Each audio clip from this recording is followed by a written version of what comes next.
Well, now let's bring in Arizona gubernatorial candidate Kari Lake. Kari, really good having you. I'm glad I see you at the debate. And, you know, we've been talking for days about why Trump should not be at this debate for many reasons. RNC not treating him right. Fox has never treated him right. What are your thoughts on should he be there or not? Well, listen, he's 54 points up in the Real Clear Politics average of polls.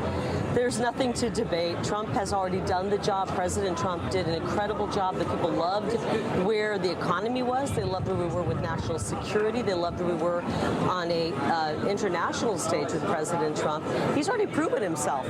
He's already done the job. And so this is the D-listers today, and I don't think it serves him well to do this. I will tell you this. I know he would debate Joe Biden any day of the week, any hour of the day. That's interesting because we just had a representative from Biden's camp today saying, haven't talked to him about it. Kari, I believe that this whole new uprising in COVID and Fauci talking again, and all of a sudden COVID's coming back, and we have the board members from Pfizer saying, watch out, this new variant has nothing to do with COVID and has everything to do with helping ensure Joe Biden can stay in his basement and not debate Trump. Thoughts? Nothing would surprise me with Joe Biden. He's in a world of hurt because everything that President Trump talked about and told us about has come true. We now know that he has taken payouts from our adversaries, from the CCP, the communist regime in China, to Ukraine, to Kazakhstan, to even taking millions from the wife of Moscow's mayor.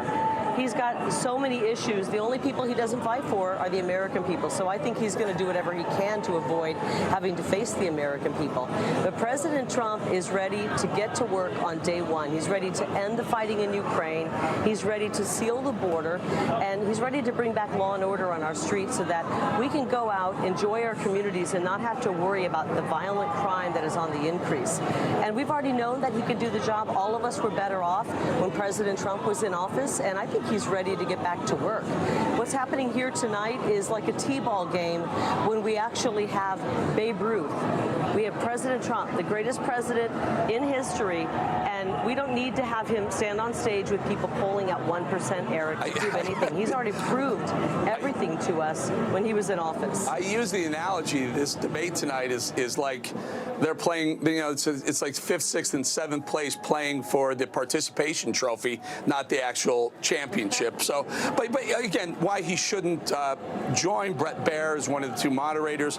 Trump had an awful time with Brett Baer. He sandbagged him. He gotcha'd Trump. He did that to you once. I'd like the audience to listen to what Brett Baer did to you. Play it. The story today says Arizona GOP candidate who criticized drag queens was once a fan, according to a drag queen. Do you care to address that? I do care. I actually do care to address that, and I'm really shocked.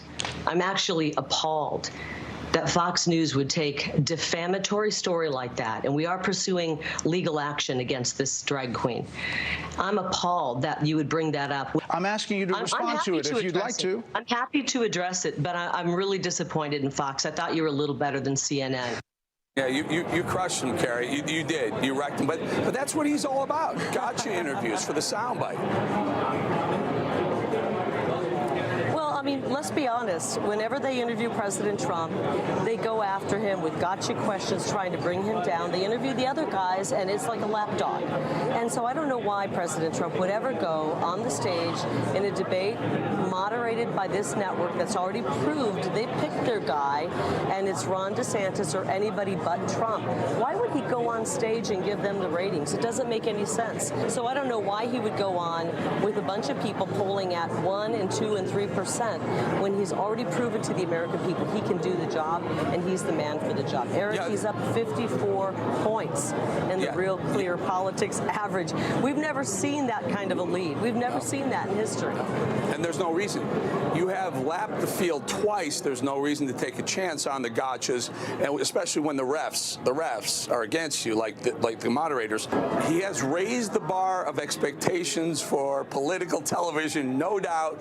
And I know for a fact, inside 1221 Avenue of the Americas, Fox, they're freaking out that he's not there. They're freaking out. They sent Suzanne Scott and Jay Wallace there. He said no. Brett Baird called him 4 times. He said no. Final thought on Fox, what Fox is thinking right now. I think they thought when they took on this debate that they would have huge ratings, that President Trump would show up. I've done probably 20 interviews about this debate. No one has asked me about these other guys. The people out here don't even know who these other guys are. Everyone's talking about President Trump. He's already run this debate. He is already the nominee, and we're ready to go on and take on Joe Biden and his disastrous leadership or lack of leadership that is destroying this country, that's taken us on a world stage from strength under President Trump to total weakness and has us on the verge of World War III. We're ready for President Trump to get back in office and turn things around. Kari Lake, thank you for joining us from the debate in Milwaukee. Thank you. Thanks, Eric.